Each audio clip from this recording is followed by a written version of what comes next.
जय हिंद दोस्तों, मेरा नाम है रजा अंसारी। देश नीति पर आपका स्वागत है। पिछले कई घंटों से लगातार इजराइल और ईरान के बीच में जो सीज फायर की घोषणा हुई है, औपचारिक तौर पर जो घोषणा हुई है, उस घोषणा की खबर पूरी दुनिया भर में सुनी जा रही है। आपको मालूम होगा कि कल जो है अल उदेद एयरबेस जो कतर के दोहा के अंदर मौजूद है, जो अमेरिकन एयरबेस है, उस पर कल ईरान ने ताबड़तोड़ हमले किया और उस हमले के बाद जो है ये तमाम तरीके से सीज फायर की खबरें और सीज फायर की बातें चल रही है। मगर उसके पीछे के कारण क्या हो सकते हैं, उस पर हम बात करने जा रहे हैं। मगर उससे पहले आपको बता दें कि कल जिस तरह से कतर के अंदर अमेरिकन एयरबेस के ऊपर हमला किया गया और 14 मिसाइल दागे गए, अमेरिका के हिसाब से इस 14 मिसाइल में 13 मिसाइल को इंटरसेप्ट कर लिया गया है और जो एक मिसाइल बचा था वो भी उतना मजबूत नहीं है। डोनाल्ड ट्रंप ने इस हमले के बाद मीडिया से बातचीत की और उस बातचीत में उन्होंने कहा कि जिस बात की हमें आशंका थी वो बात सामने आ गई।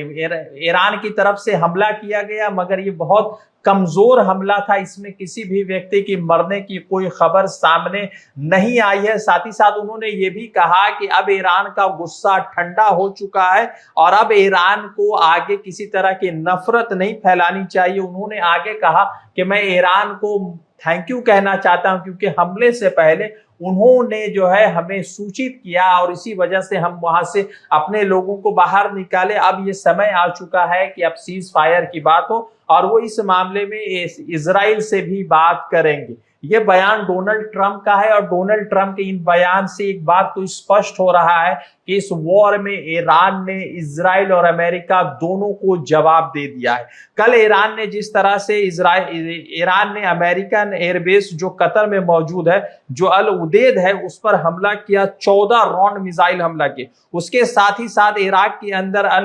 ऐन अल असद जो एयरबेस है उसके ऊपर भी कल ईरान का हमला रहा। जैसे ये हमला होता है उसके बाद जो है 4 देश मुकम्मल तौर पर हाई अलर्ट में चले जाते हैं, जिसमें खास करके Qatar, Bahrain, UAE, Iraq and Kuwait है, जिन्होंने अपना एयरबेस मुकम्मल तौर पर कल बंद कर दिया था। एक कारण यह भी हो सकता है कि लगातार ये जो 5 देशों के एयरबेस बंद हुए थे, इससे करोड़ों रुपए का नुकसान पूरी दुनिया भर को हो रहा था और खास करके अमेरिका को भी हो रहा था। आपको बता दें कि कल हमले के बाद अमेरिका के प्रेसिडेंट डोनाल्ड ट्रंप का यह बयान सामने आया, जिस बयान के बाद ईरान ने कहा और ईरान के विदेश मंत्री अब्बास आरागची ने कहा कि अभी तक किसी सीज फायर की कोई बात सामने नहीं आई है। आपको बता दें कि जैसे ही सुबह में फिर ईरान के तरफ से एक हमला किया जाता है, बेरशेवा का इलाका जो इजराइल का टेरिटरी है, उसमें 4 लोगों के मरने की खबर आती है और ये हमला उस जवाबी कार्रवाई में की जाती है जब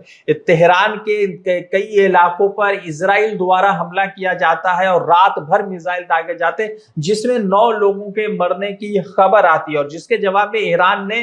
कल बीरशेवा के इलाकों पर लगातार हमले किए, लगातार जो है जवाब देने की कोशिश की। कल हमले के बाद जो है मेरे डोनाल्ड ट्रंप की तरफ से पीस के एग्रीमेंट लाए गए। शुरू में तो ईरान की तरफ से इसे खारिज किया गया, मगर बाद में पीस के एग्रीमेंट लाए गए और सीज फायर का घोषणा कर दिया गया। बेंजामिन नेतन्याहू की तरफ से कहा ये गया है कि उन्होंने न्यूक्लियर साइट को और उसके साथ ही साथ बैलिस्टिक मिसाइल के साइट को मुकम्मल तौर से खत्म कर दिया है, जो ईरान के लिए एक बड़ा थ्रेट है। उन्होंने आगे कहते हुए डोनाल्ड ट्रंप को धन्यवाद दिया और कहा कि उन्होंने जिस तरह से ईरान के न्यूक्लियर साइट को खत्म किया है उस पर उनको वो धन्यवाद दे रहे थे। इजराइल की माने तो वो अपने आप को इस जंग में जीतता हुआ देख रहे हैं, तो दूसरी तरफ ईरान में भी एक जश्न का माहौल है, क्योंकि पहली मर्तबा ऐसा हुआ है कि ईरान ने इजराइल को उसी के भाषा में, उसी के तरीके से जवाब देने की कोशिश की है और बहुत ही घातक जवाब दिया है।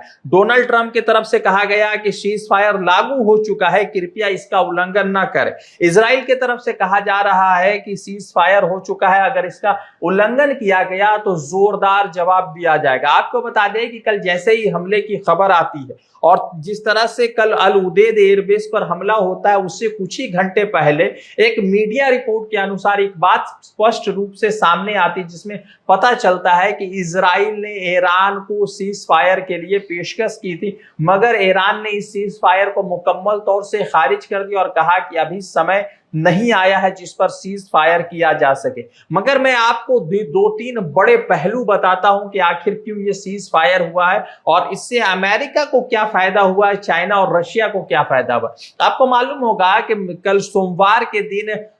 व्लादिमीर पुतिन के साथ मुलाकात होती है अब्बास आरागची की, जो ईरान के विदेश मंत्री है, और उसी के साथ साथ व्लादिमीर पुतिन के जो स्पोक पर्सन है दिमित्री पेस्कोव, उनके तरफ से ये बयान सामने आता है कि तेहरान के लिए वो हर मुहाज पर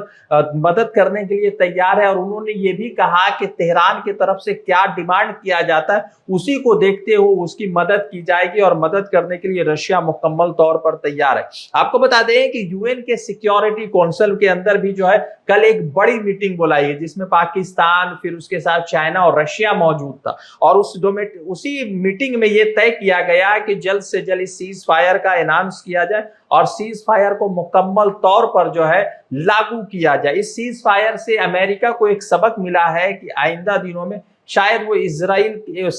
इजराइल के तरफ से ईरान से लड़ने से पहले कई तरह के सवाल पूछे और कई तरह के जवाब करे। आपको बता दें कि कल जिस तरह से डोनाल्ड ट्रंप के खिलाफ अमेरिका के कई शहरों में विरोध प्रदर्शन देखे गए, क्योंकि अमेरिकन चुनाव जब हो रहा था तो उसी बीच डोनाल्ड ट्रंप की तरफ से कहा यह जा रहा था कि अमेरिका दूसरे के वॉर में नहीं जाएगा और किसी भी तरीके से अमेरिका अब अपने पैसे को दूसरे वॉर में खर्च नहीं करेगा। डोनाल्ड ट्रंप ने एक और बयान दिया था जिस बयान में उन्होंने कहा था कि कोई बेवकूफी नेता होगा या कोई बेवकूफ राष्ट्रपति होगा अमेरिका का जो तीसरे वर्ल्ड वॉर के लिए अपने देश को उसमें ढकेले, अपने देश को उसमें भाग लेने पर मजबूर करे। जैसे ये बात आती है तो बहुत सारे लोग डोनाल्ड ट्रंप के वीडियोस को शेयर करने लगते हैं। दूसरी तरफ अमेरिकन कांग्रेस के कई सारे सांसद सड़कों पर उतरकर जो है डोनाल्ड ट्रंप के खिलाफ विरोध प्रदर्शन करते हैं और शायद इसी का नतीजा है कि डोनाल्ड ट्रंप के खुद की सत्ता में लाले पड़ गए थे और इसीलिए उसको बचाने के लिए ये जो है सीज फायर किया गया। रशिया की तरफ से और चाइना की तरफ से जिस तरह का सपोर्ट आना चाहिए था वैसा मीडिया के माध्यम से नहीं लगा है कि ईरान को सपोर्ट मिला है। मगर इतना जरूर है कि रशिया और